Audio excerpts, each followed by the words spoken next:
Hopefully you'll find these pieces mildly amusing. I'm going to share screen, and here we go. This first piece is called Harbinger. Here we go. Harbinger. At an ACLU retreat one fateful year, we traveled to D.C. to gather and hear the results of the impact of W's efforts. He wasn't subtle, he wasn't clever.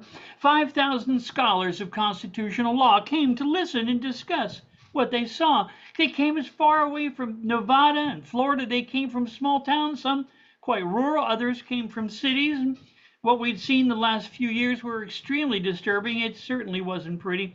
They'd seen with W's installation how much more we depend on more than law. We need ethics in our nation. We also depend on ethics, aesthetics, and yet we saw a partisan Supreme Court walk outside the lines to ignore the voters, uncount the votes, and then, under their corrupted sigil, that was fine. Please take note, and God bless you. Sure as hell better vote.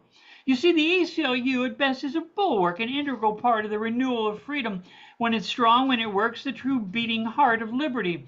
But when it's led by the timid, the explainers and such, when it comes down to the crunch, you have to wonder, could they be enough alone, democracy's crutch in the clinch, in the crunch, or would it take more? Much more to sit at a lunch counter, that's for sure, or even knock on the door. Give me you're tired, you're poor, unless when they hit the door they're brown, black, or yellow. This is an unwarranted revision and failing of vision, let me tell you, fella.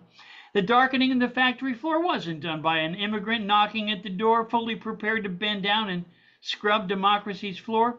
Immigrants are so typical. It seems they've come here when they're hungry. They've heard of our dream. We've opened our arms to the troubled, the poor. They found their way here dozens of countries. You know this, I'm sure. The majority bring their family with hopes of a better life, taking on the hardest jobs. They bring their children, they bring their wives. Will we let liars scapegoat these hard-working people? And will ignorance put a lie and a torch to democracy's steeple? I hope not. This next piece is hopefully a little more lighthearted. It's called He'll Never Be the Pope. He'll never be the Pope.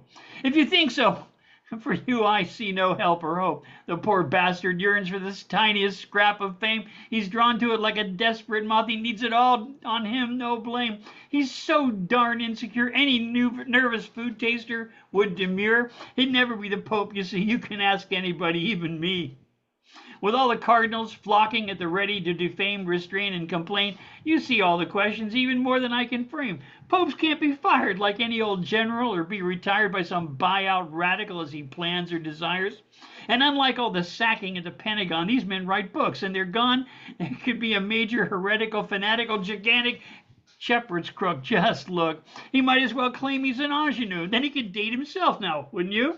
Notice, you see, he stays away from Hollywood because phonies there are a dime a dozen, as common as fleas in your country cousin's hair, prancing about in their BVDs at the Grumman's Theater. And he couldn't be splashing amid all that cash and cow clout or anything neater. Good God, is he a bleeder? You know the Hollywood sort. They wouldn't be odd, no more than a nip from Godzilla's steel-trapped jaws for sport. They'd laugh and tap him out, because he's a phony. Just keep that act in Washington where they take a much higher octane baloney. But you gotta admit, for borrowed dignity, seeing in the Pope's costume did it for me. He was impressed to see himself in Popish dress. To pontificate, he thinks is fun. He thinks he'd be really making the grade as God's number one. Can't you see him struggling down to kneel to offer prayer with his own kind of arthritic zeal? Then to bathe feet of a fellow inmate. I'd pay to see that. I think it's great. But we know why he chuffs at any authority, any hint of fame that he could beg or steal or borrow. What about the Dalai Lama? He may be next tomorrow. You got cool robes, a real keen hat, and sitting on a fancy throne. Yeah, hey, he'd like that. But sadly for him, it's just another empty tempter to get all dressed up in sacred vestures. Sorry, son, my beach insides are hollow. That's why he tries so hard to share his sorrow. And just like Midas, who touches all gold corrupts and leaves him nothing more than a real metallic tasting lunch. Thank you, my friends.